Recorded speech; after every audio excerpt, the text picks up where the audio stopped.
রবীন্দ্রনাথ ঠাকুর বাংলা ভাষায় একমাত্র এমন সাহিত্যিক যিনি কবি, ঔপন্যাসিক, সঙ্গীত স্রষ্টা, নাট্যকার, চিত্রকর, ছোট গল্পকার, প্রাবন্ধিক, অভিনেতা, কণ্ঠশিল্পী এবং দার্শনিক এই সবই একসাথে ছিলেন।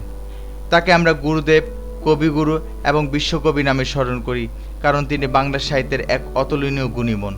তার জীবদ্দশায় প্রকাশিত হয়েছে 52টি কাব্যগ্রন্থ, 38টি নাটক, 14টি উপন্যাস এবং 36টি প্রবন্ধ ও অন্যান্য গদ্যগ্রন্থ। এছাড়া তার ছোট গল্পের সংখ্যা 95টি এবং গীত সঙ্গীত প্রায় 1915টি।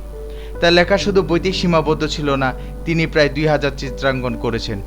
রবীন্দ্রনাথের রচনা বিশ্বে বিভিন্ন ভাষায় অনূদিত হয়েছে এবং মানুষের হৃদয়ে জায়গা করে নিয়েছে। 1913 সালে তার গীতাঞ্জলি কাব্যগ্রন্থের ইংরেজি অনুবাদের জন্য তিনি সাহিত্যে প্রথম অ-ইউরোপীয় এবং প্রথম এশীয় হিসেবে নোবেল পুরস্কার পান। এই সাফল্য শুধু তার ব্যক্তিগত নয়, বাংলা ভাষা ও সংস্কৃতির জন্য এক গৌরবের মুহূর্ত। রবীন্দ্রনাথ ঠাকুরের সৃষ্টিশীলতা আর সাহিত্যকর্ম আজও আমাদের অনুপ্রেরণা জুগিয়ে যাচ্ছে। তিনি বাংলা ভাষার চিরন্তন প্রাণসত্তা, একজন মহান বিশ্বকবি। এমন ভিডিও পেতে আমাদের চ্যানেলে লাইক, শেয়ার, সাবস্ক্রাইব করতে ভুলবেন না, যা আমাকে আরও নতুন কিছু জানার এবং জানানোর অনুপ্রেরণা জাগায়। আজকে এই পর্যন্ত, দেখা হবে আগামী ভিডিওতে।